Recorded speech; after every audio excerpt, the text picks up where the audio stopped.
What's up, everybody? Welcome to the November Thanksgiving edition of Pinky Autonomy Worldwide. Brought to you, of course, by Club 602 and Puro over in Chandler. This month, we got some turkey-friendly wines, some for the whole dinner, some just for the turkey itself. We always got 3 good ones. This month, no different. Starting out with the French beauty from the Sambre area in the Burgundy region. We got the Simonnet-Febve. Really fun because it's essentially Sauvignon Blanc grown in only Chardonnay and Aligote region, aka Burgundy. And so it is the one area that allows the Sauvignon Blanc and Sauvignon Gris to do their thing. Sticking in France, we're moving much further south. We got a beautiful Pinot Noir from a friend that we visited before, Gérard Bertrand, with the Côte de Roses Pinot Noir. So from that Languedoc area, nice Mediterranean climate. But what's really cool about this specific Pinot Noir is it's tucked up in a little bit of Appalachian and kind of cooler climate-friendly areas to kind of get it out of that Mediterranean heat, which of course Pinot Noir needs because it's finicky like that. And last but not least, chat, we got a very, very unique Italian red coming from the Lacryma Christi del Vesuvio DOC that is essentially going to give you a very, very nice expression of a lighter red with a lot of volcanic character coming from Mastroberardino, and actually a fully Italian grape that only grows there called Piede Rosso. So I guess we'll have to begin at the beginning with our beautiful Sambre from Simonnet-Febve.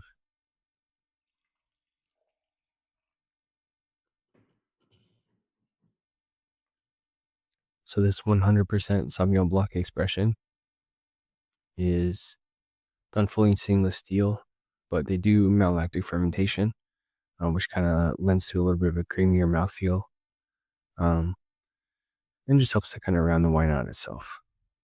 So again, this is the only AOC within Burgundy that allows anything but Chardonnay and Aligote, but it's mostly all Chardonnay. So to have a Sauvignon Blanc from this area is really special because it benefits from the Burgundian soil types with a very atypical grape. And so starting with the site, it's given a very pale straw, typical of a Sauvignon Blanc. Get in there with the nose.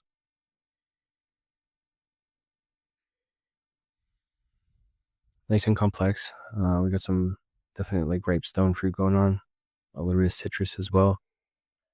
There's some floral notes, kind of giving like sweet honeysuckle, and get that little hint of minerality as well, which is again typical for anywhere in Burgundy, but especially north of the Côte d'Or and just a little bit southwest of Chablis.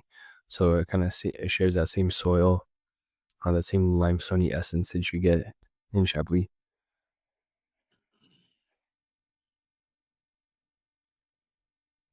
Time for a little taste.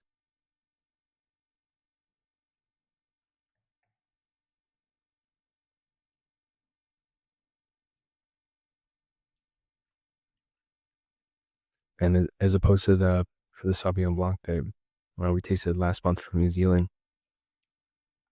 This one doesn't have quite the same fruit character that had. Definitely not the tropical notes here. Definitely a little stone fruit going on, but the minerality really shines through, especially those limestone notes. It's very crisp. Definitely has like a decent amount of acidity. Very well balanced though, and something about this was the finish just keeps going and going. So definitely lingers. Because of that malolactic fermentation, and they also do a little bit of the lees contact. You get a little of that brioche depth. But yeah, the honeysuckle comes through. Some of the green notes come through as far as like a little bit like fresh cut grass.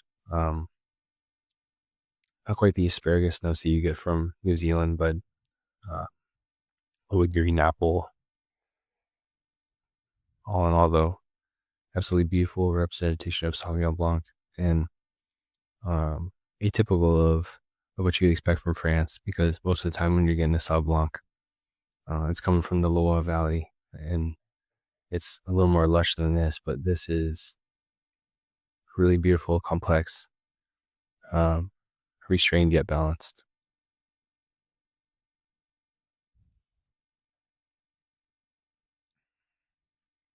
As far as the food pairings go, well, since we said the words Sauvignon Blanc, you already know goat cheese, top of the list. So, get you some of that nice Chèvre going on. Be set to go. I would also do something like an Asiago, or anything with a little bit of salt that kind of balances this out. Because this wine does have almost a little hint of salinity too, which could really be accented by that. I also think a little Cotija, if you want to get some Mexican cheeses going on. I'm not mad at that at all. Anything like shellfish wise, shrimp, clams, mussels, oysters especially.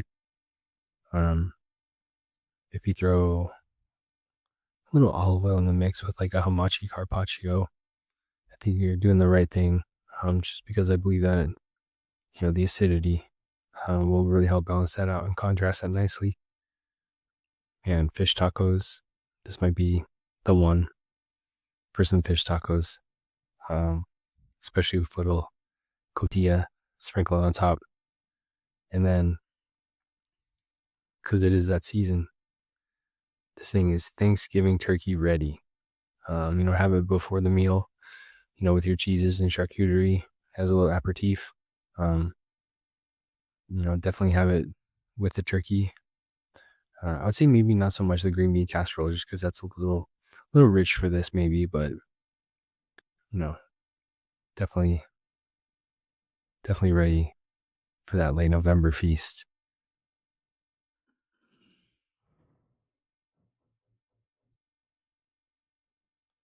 Moving on next to our good friend Gérard Bertrand, with that Pinot Noir, Côte de Roses. Actually a really beautiful and unique bottle. So coming from that Languedoc region, again in the kind of southern France, right along the Mediterranean, from the Pays d'Oc region. So essentially going to be, right close to the water. So it's going to benefit from having that, being a moderator. But this particular Pinot Noir is growing at a little bit of elevation.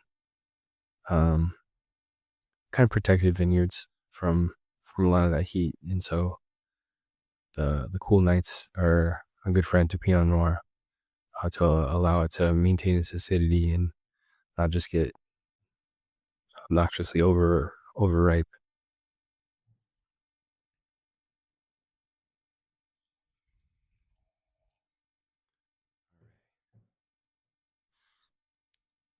Okay, just taking a look here. Pretty straightforward ruby for a color. Obviously a little younger, being 2022, so still nice and bright and vibrant. Onto the nose.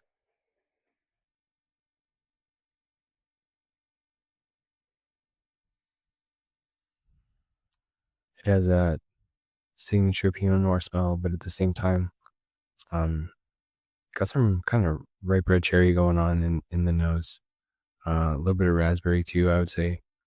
Definitely some baking spice. I mean, like cinnamon, nutmeg, clove, allspice kind of pops through. There's a really light kind of herbal tea note also. Kind of like, if sleepy time were in a glass, right?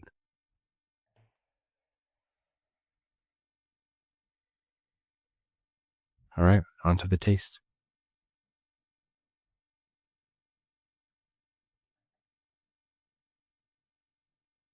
Mm.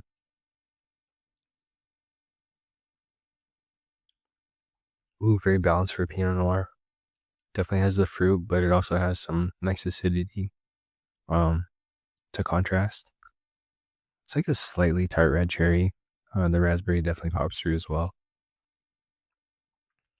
Like medium minus tannins, but it does have some pretty vibrant acidity that helps it from just becoming, overripe, or just, too sun exposed.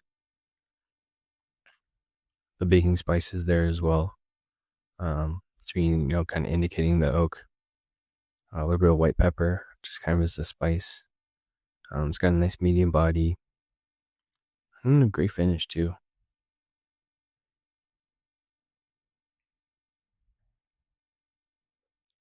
Yeah, this one's incredibly food friendly as well, which is kind of the theme of the month.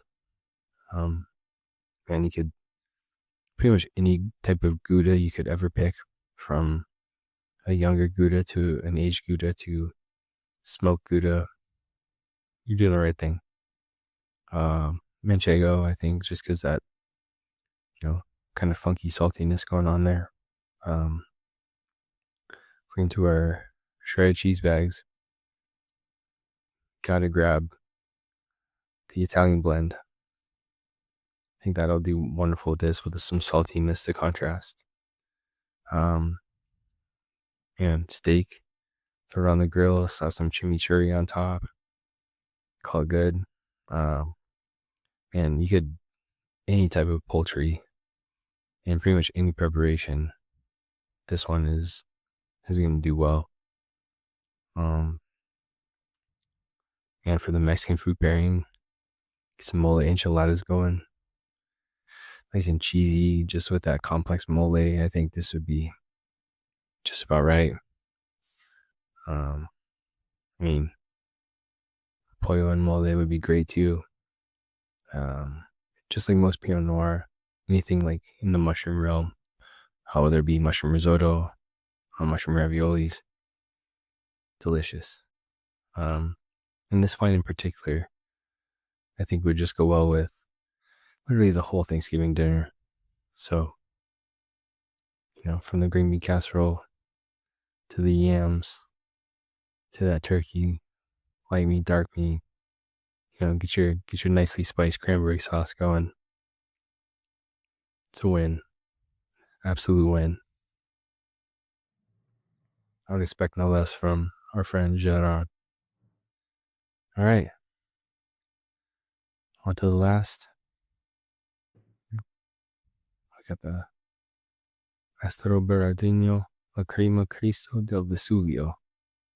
So again, coming from the slopes of Mount Vesuvius. So obviously the volcanic soil plays a huge role. 100% Piediroso, a native Italian grape that you really won't find anywhere else. But unlike a lot of the wines from that Aglianico region or area, this one is not super tannic or just overly soily, which sometimes you definitely get from this area. So this one's really special. Taking a look. Ruby, kind of a medium ruby. This guy's a little younger too, from 2023, so you can drink it now, or if you want to lay it down for a few years, it'll do fine.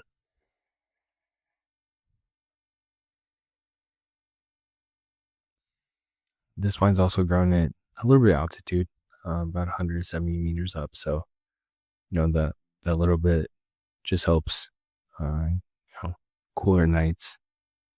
Kind of interesting. The actual translation means tears of Christ. And the story goes that, Christ cried onto the slopes of Mount Vesuvius. And when he did that, vineyards grew. So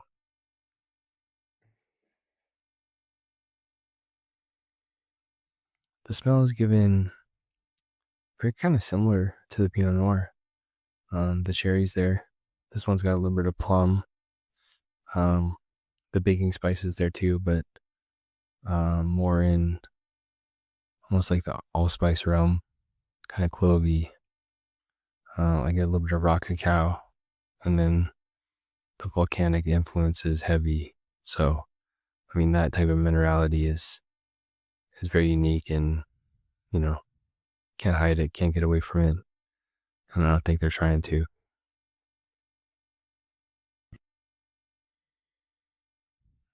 All right, on to the taste.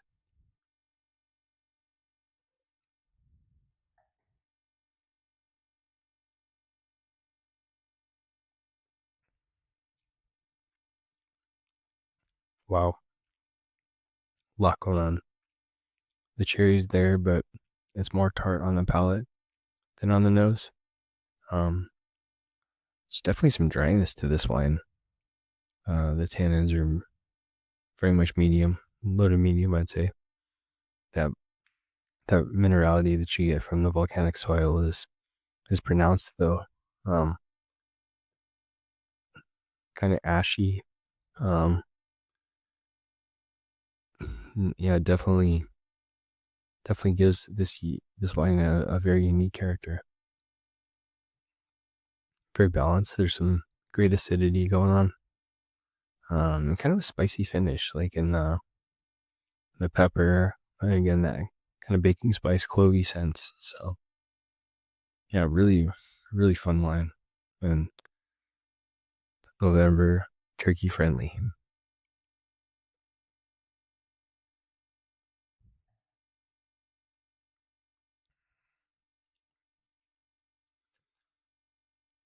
As far as pairings go, Parmesan cheese, definitely like an aged Gouda with the saltiness would be nice. Blue cheese for contrast. You'd, grill up a lean ricotta steak, like a nice tenderloin, or like a top sirloin going, or something like that. I guess you could get a ribeye going. Why not? That little bit of fattiness would be a great contrast with this. Grilled chicken, any kind of sauce, any kind of, go citrus, go herbal. It'll work very well. Mexican pairing, I would say carne asada taco. Keep it simple. A little bit of cilantro and onion. Yeah. Throw a cotija on top. Doing the right thing. Obviously in that area of Italy, get a little wood-fired pizza going, like a margarita pizza, or anything really mushroomy. Be absolutely wonderful with this. Man, charcuterie board. So any of the wonderful cured meats, cheeses, fig jam, olives, like it's all going great with this. And again, the whole Thanksgiving dinner. So definitely pick some good ones for this month of November, which was the goal, because as we're getting into that holiday season, we're gonna be eating, and so since we're eating, well, we may as well be drinking well. So look forward to seeing everybody at Puro for the live tasting. questions, concerns, comments, just drop them below. Thanks for joining us. Hey, have a great start to the holiday season, everyone. And till next time.